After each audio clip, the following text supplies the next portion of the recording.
घाटे चली हरे सा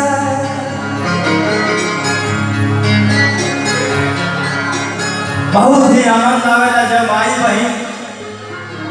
माथ पर दौरा लेके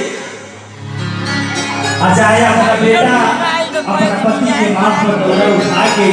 आगे आगे चला के और पाछे पाछे की गाँव जब चलने लोग वो के बात तो कैसा लगेगा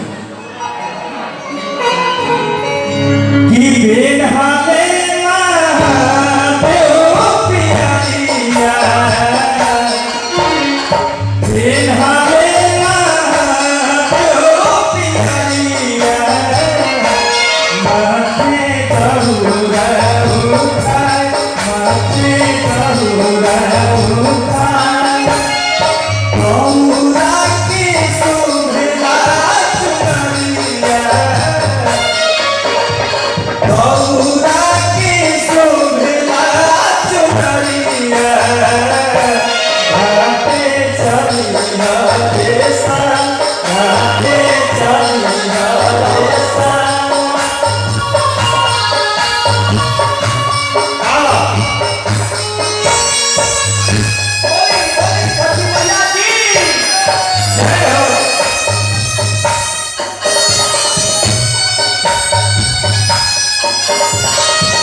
पारंपरिक धुन के भाव कैसे कहानी